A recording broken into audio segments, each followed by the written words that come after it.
como indivíduo. Eu brinco que quando eu chego em Moscou, parece que eu estou chegando em casa, voltando para casa, né? E eu gosto de falar isso porque, para sobreviver, eu fiquei fazendo tradução. Fazia tradução técnica, tradução para Petrobras, para CSN, para sobreviver, porque são as traduções que pagam mais. E aí, quando eu reconheci o meu diploma, principalmente o de mestrado, de graduação antes, depois o de mestrado, eu pensei no doutorado. E no doutorado, principalmente porque eu já tinha percebido que algumas traduções, lendo algumas traduções do Vygotsky para o português, eu já tinha percebido que havia equívocos nas traduções. Então eu gosto de dizer um pouco que a tradição das relações de tradução entre a Rússia e o Brasil é uma tradição antiga, não é uma tradição nova. Então, vocês estão vendo aí o retrato do Pushkin, que é um grande poeta russo do século, do início do século XIX, e que traduziu, um trecho de Marília de Liceu do nosso poeta luso brasileiro, Tomás Antônio Gonzaga, um trecho que ele chama do português, um trecho que saiu. Por sua vez, o Dom Pedro II, que todo mundo sabe que era um homem bastante culto e muito preocupado com a educação, do povo, ele também traduziu para o português fábulas de um escritor russo, isso ainda no século XIX, de um escritor russo, e que é analisado, então as fábulas dele, inclusive, são analisadas em obras importantes do próprio Vygotsky, que é o Krylov, Fábulas do Krylov. O Vygotsky faz uma análise das fábulas no livro dele, A Psicologia da Arte. Então, as relações, elas são antigas. Por que eu trago isso? Porque o Vygotsky teve um primo chamado Davi, e isso foi uma descoberta que eu fiz estudando a obra dele, que falava mais de 10 línguas, era poliglota, era tradutor e traduziu Mário de Andrade lá na década de 20 do século passado para o russo. E como eles eram muito unidos, eles foram praticamente criados juntos, os dois, o Davi e o Lev, o nosso Lev Vygotsky. Eu fico muito emocionada quando eu falo isso, porque eu fico imaginando encontrar um dia alguma comprovação de que o Vygotsky, o nosso Lev Vygotsky, leu Mário de Andrade traduzido para o russo pelas mãos do Davi, do seu primo. Então isso mostra o quanto a cultura e as traduções, isso aqui é uma cópia da tradução, o poema que ele traduziu é o Rebanho, do Mário de Andrade, e aí está uma cópia do que foi publicado na revista, a tradução dele em russo, a tradução que eu encontrei nos arquivos lá da Universidade de Moscou, uma amiga minha me ajudou, e está aí embaixo escrito, tradução de Davi Vygotsky. E é muito sintomática a escolha desse poema, porque o poema faz a crítica à burocracia, a uma burocracia, inclusive porque a própria Rússia, a União Soviética, estava vivendo também uma crescente burocratização do Estado. Na mesma época, por exemplo, se a gente pegar os poemas do Vladimir Mayakovsky, tem vários poemas ele criticando também a burocracia da União Soviética que estava em ascensão. E fora isso, o Davi também se correspondeu com o Jorge Amado, com a Tarsila do Amaral, que era casada com o Osório César. Então, eu encontrei na minha tese, não no livro, não saiu, mas saiu na tese que está online, disponível, a cópia de cartas do Jorge Amado para o Davi. Então, eles se correspondiam, ele era fluente em português, então isso para mim foi muito gratificante descobrir isso. E quando falar de tradução, não poderia passar diante de um fato de que um primo do Vygotsky, do Lev Vygotsky, foi tradutor. E eu acho que ele merece uma homenagem, principalmente porque eu parto da ideia de que a tradução aproxima as culturas. O que seria das culturas, de a gente conhecer uma literatura, por exemplo, de outro país, se não fossem os tradutores que possibilitassem isso. Outro dia eu ouvi de um editor, que eu fiz uma tradução agora de um poema do Mayakovsky, que foi publicado, e ele não fala russo. E aí ele lendo, né, o poema que ele adora, Mayakovsky, ele virou e falou assim, sabe o que eu cheguei à conclusão? Que a obra do Mayakovsky como obra de arte não existia para mim. Não existia porque eu não tinha acesso. Eu olhava aquelas letrinhas em russo e aquilo para mim não dizia nada. Então, a tradução ela tem essa função, né, de trazer para os não falantes daquela língua uma obra e tentar respeitar, né, respeitar ao máximo o pensamento do autor. Então, meu trabalho é fazer uma análise, né, por meio das obras traduzidas e publicadas na União Soviética, na Rússia e no Brasil, uma análise do que foi escrito realmente, o que tinha sido escrito em russo e o que foi, né, publicado no Ocidente e como essas traduções chegaram no Brasil. E aí eu preciso falar para vocês que hoje, eu digo assim, no início era apenas as traduções. Quando eu comecei a estudar, eu percebi que a questão era muito mais complexa, e até hoje porque, por vezes, no seu próprio país, o Vygotsky foi censurado, foi editado, foi cortado, pessoas que ele citava foram retiradas dos textos, né? Ele ficou 20 anos proibido na União Soviética. Então, se eu digo que eu pensava apenas nas traduções, hoje a questão é muito mais de acesso ao que ele realmente escreveu. Porque se houve muita deturpação na vinda dele para o Ocidente, houve também deturpação no próprio país dele, na censura que ele sofreu dentro do país, por vários motivos. Né? Por vários motivos, não apenas ideológicos, mas também por questões da teoria dele. Né?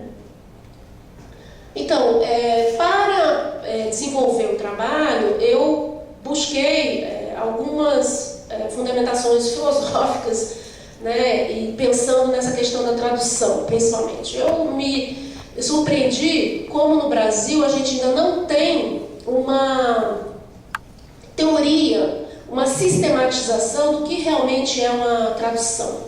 São coisas muito incipientes e que não discute exatamente qual é o papel do tradutor na questão, né, nessa tarefa de trazer algo que está numa língua para outra. E então eu procurei alguns autores que me ajudassem a discutir isso.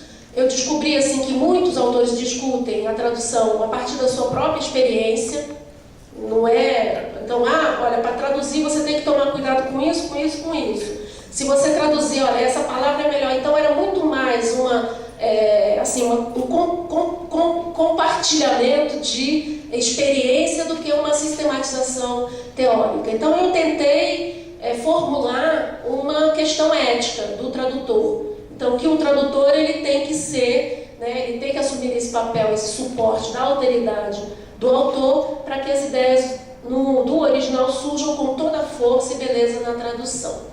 E falando especificamente das obras do Vygotsky, uma coisa que sempre me surpreende, e eu sou professora e claro que eu recomendo leitura de textos, às vezes como alunos questionam e dizem que o Vygotsky escrevia mal ou que o texto é muito difícil. Então, eu quero dizer para vocês que o Vygotsky escreve de uma forma muito bonita. Os textos dele em russos têm uma construção lógica e fantástica. Né? E isso, no português, muitas vezes não foi, né, seguido, e não só porque foi do jeito que chegou, né, mas porque foi traduzido do traduzido. Do jeito que o Brasil conheceu a obra do Vygotsky, foi tradução de traduções e de traduções deturpadas, né, cortadas e censuradas. Bom, aí eu vou fazer uma pequena, né, o que eu faço também no meu trabalho, assim, não dá para você apenas tratar da questão da tradução sem estudar a trajetória detalhadamente do próprio autor. Então eu me debrucei sobre a trajetória, a história do Vygotsky, e me baseei principalmente em duas biografias dele, uma que foi escrita por um grande historiador da psicologia, que é o Jaroszewski, não sei se vocês conhecem, ele tem algumas obras dele publicadas no Brasil, e uma biografia que foi escrita pela filha do Vygotsky, a Gita, que faleceu há 2 anos. Eu tive a sorte de conhecê-la, de conversar com ela, inclusive tem uma entrevista que eu fiz com ela que foi publicada pelo Caderno Sedes, e essa biografia ela é muito detalhada, porque ela está toda baseada em material de arquivos da família que ainda a gente desconhece, muita coisa que a gente ainda não sabe, né? E aí já falando para vocês uma novidade, é que a família, a neta, tem uma neta do Vygotsky viva, e que ela está organizando com base nos arquivos da família as obras completas do Vygotsky, e que, se a gente conhece hoje 6 volumes, existem 6 volumes, acho que para o espanhol só foram traduzidos 5, no inglês, os norte-americanos traduziram os 6, existem os 6. O que hoje existe nos arquivos, junto com aquilo que já foi publicado, vão ser 16 volumes de obras do Vygotsky, né? E aí eu costumo brincar que eu tenho trabalho até morrer, né, para fazer tradução do Vygotsky, é o que eu hoje estou dedicada. Mas, estudando aí a biografia dele, bom, o Vygotsky nasce no final do século XIX. O pai era ligado ao comércio, era um homem muito culto, era rígido, mas muito sensível. Tão sensível que conseguiu perceber o interesse o Vygotsky. Ele era o segundo de 8 filhos, ele tinha uma irmã mais velha apenas, e o pai percebe muito rapidamente o interesse dele por questões filosóficas, e o primeiro livro que ele dá para o filho é Ética de Spinoza, quando Vygotsky tinha apenas 14 anos de idade. E se a gente for olhar aquilo que a gente tem publicado hoje, os textos que a gente mais conhece do Vygotsky, a gente vê como o Spinoza atravessa a produção intelectual dele, e como algumas ideias vão estar na base epistemológica, filosófica do que ele pensou e das ideias que ele desenvolveu. A mãe, que era também uma pessoa muito culta, o Vygotsky era judeu, família, né, com tradições, mantinha algumas tradições judaicas, foi criado na família até aproximadamente 9, 10 anos, quando ele entra para o colégio, para o ginasial, digamos assim. Ele cursa o ginasial, recebeu uma formação muito boa, muito sólida da mãe e do pai. Ele entra ele era uma pessoa muito dedicada, muito estudiosa. Ele entra para o ginasial e vai fazer o ginasial, e vai terminar o ginasial com medalha de ouro, né? Eu não sei, aqui é uma foto dos arquivos que estão nesse livro da filha dele, ele com a irmã mais velha, né? Aqui o retrato do Spinoza, que ficava sobre a mesa dele, né? que era um pensador que guiou muito, né, as ideias dele. Isso aqui é o certificado dele de conclusão do ginásio antes dele ingressar na universidade. Vocês estão vendo aí, não sei se dá para ver, mas é tudo 5, né? 5 era a nota máxima. Até hoje na Rússia é a nota máxima. Em todas as disciplinas ele obteve a nota máxima. Então ele obteve nota máxima, ele terminou com medalha de ouro, e com isso ele, pertencente, né, a uma família judaica, ele teve a chance de entrar para, né, ingressar na universidade, depois passar num sorteio, ingressar na universidade, fazendo ainda uma prova, mesmo tinha um sorteio, depois fazer uma prova, e cursar e entrar para o curso de medicina. Muito mais por pressão da família que ele entra no curso de medicina. Havia um sistema de cotas, né, na Rússia tsarista para os judeus. Né? Então ele ingressa, mas ele não fica sequer um mês. Ele rapidamente muda de curso, ele passa por um curso de Direito e ao mesmo tempo se matricula numa universidade popular, que era uma instituição beneficente, criada por um general que doa todo o patrimônio para a criação dessa universidade, e ele vai se matricular no curso de Filosofia e Literatura dessa universidade popular. Ele vai cursar tanto o Direito quanto esse curso de Filosofia e Literatura concomitantemente. Qual era a diferença? A Universidade de Moscou, que ele fazia o Direito, é uma universidade, né, reconhecida, estatal, né, do governo. Então o certificado que ele obteve era reconhecido. Essa outra universidade era uma universidade, os diplomas não eram reconhecidos, mas tinha todo um sistema que você mesmo, o estudante, que organizava a sua trajetória dentro da própria universidade. Então ele cursava a disciplina que queria, participava dos seminários que quisesse, não tinha uma grade fechada ou fechada para seguir. O próprio estudante organizava o seu currículo dependendo do seu interesse. Né? O diploma não era reconhecido, mas os professores dessa universidade eram os professores mais brilhantes e considerados os melhores professores do que de outras universidades. Então ele vai cursar, e é nessa universidade aí que vai despertar a vontade dele de seguir os estudos na área da literatura. Ele vai ser, no início da carreira dele, ele é um crítico literário. Até hoje a gente não teve republicadas 70 resenhas que ele escreveu sobre obras literárias e teatro, peças de teatro que ele fez lá no início, lá nos anos de 17, 18, 19, quando ele volta de Moscou para a cidade dele. E a gente não conhece porque nunca foi republicado, mas ele escreveu mais de 70 resenhas literárias de peças e de obras literárias. Então é nessa universidade que ele vai despertar e ele vai seguir a carreira da literatura, mas também o interesse dele pela psicologia. Essa é uma foto dele estudante, né? É uma foto bastante conhecida né? E aqui eu trago para vocês um breve trecho de uma biografia nova que saiu o ano passado, de um autor, Igor Areif, e que eu vou pedir licença para ler para vocês, porque fala exatamente o que era, para vocês verem o que era essa universidade que o Vygotsky vai cursar, e ele vai terminar, onde ele vai, na verdade, despertar esse interesse pela psicologia.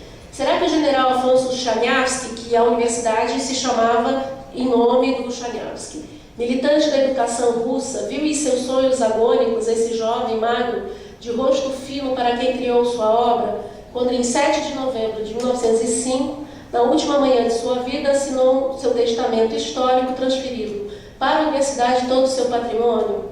Seja lá como for, no momento em que Vygotsky chegou a Moscou, a Universidade de Chanyavsky já funcionava havia 5 anos. Aliás, desde 1912, em um prédio construído especialmente para ela na Praça Miúska, é ocupada hoje por sua herdeira, Universidade Estatal Russa de Humanidades, aliás, onde fica hoje o Instituto Vygotsky, dirigido pela neta dele. Abrindo as portas do conhecimento para filhos de cozinheiras e outros pares, no caminho de que a Rússia conseguiu construir um complexo sistema de obstáculos e armadilhas. Aqui não havia exames admissionais, não havia distinção por origem social e credo, não havia frequência obrigatória. Cada um escolhia os cursos e seminários dos quais queria participar. Bem verdade que o status de universidade popular não permitia emitir diplomas reconhecidos oficialmente, mas seu corpo docente provocava inveja a qualquer outra instituição de ensino superior na Rússia. E isso também era uma das marcas dessa instituição, que servia de centro de gravidade para a intelectualidade científica de vanguarda.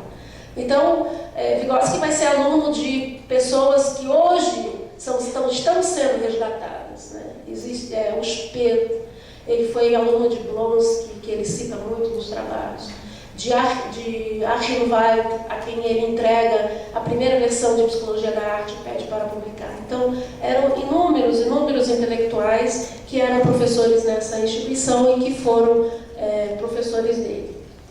Aí eu trago a capa do livro, da biografia, e aqui na foto vocês estão vendo do lado de cá está a Gita, que é a filha dele, mais velha, que faleceu, que escreveu a biografia, e do lado a Tamara Lifanova, que é a coautora dela nessa biografia, que me deu muitos subsídios para poder estudar a trajetória do Vygotsky. É um livro que, infelizmente, existe apenas em russo. Saiu uma parte dele em inglês, naquela revista, que tinha uma revista de psicologia soviética, hoje ela tem outro nome, né? E tem algumas partes foram traduzidas para o inglês. Aliás, não sei se vocês já perceberam, mas tem uma diferença aí no sobrenome, né? Ele com T e ela com D. Né? E aí, se eu me esquecer, eu não vou falar isso agora, mas vocês depois, no debate, na conversa que a gente pode ter, vocês podem me perguntar, porque existem 3 lendas a respeito da mudança dessa letrinha aí no nome do Vygotsky. Inclusive, também vocês podem me perguntar por que eu adoto II e não YW, né? Como existem várias outras grafias do nome dele, também discuto isso também no meu trabalho. Bom, o Vygotsky atravessa a Revolução, né? A Revolução Russa acontece em 1917, e ele, em 1917, ele acaba, quando ele obtém o título, né, a graduação em Direito e em Filosofia e Literatura. E é quando, no final de 17, ele volta de Moscou para a cidade de onde ele veio, que é uma pequena cidade na Bielorrússia, chamada Gomel. Não foi a cidade onde ele nasceu, mas ele considerava a cidade natal, porque é uma cidade que a família dele mudou quando ele tinha apenas 6 meses. Ele, na verdade, nasceu numa cidade chamada Orchá, e ele considerava Gomel a cidade dele natal. Então ele volta para Gomel, formado, e a Revolução, claro que a Revolução é um processo revolucionário que vai acontecendo aos poucos, né? Vários países, várias repúblicas autônomas pertencentes à Rússia vão aderindo à Revolução. A Bielorrússia, como um outro país, a Revolução só acontece em 1919. Então, de final de 17 até início de 19, quando se instala o poder soviético, Vygotsky fica dando aula particular de literatura russo, né, na cidade dele.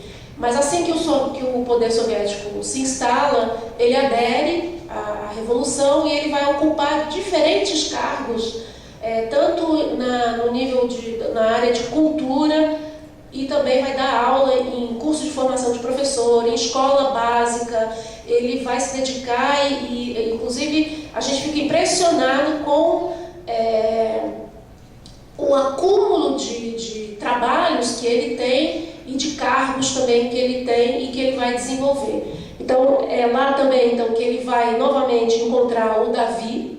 O Davi, vocês estão vendo também aí a diferença na grafia dos sobrenomes. Ele vai dar aula, aí foto dele com formandos na escola lá de Gomel, né? Ele está sentado ali na segunda fila à esquerda, né? Ali do lado de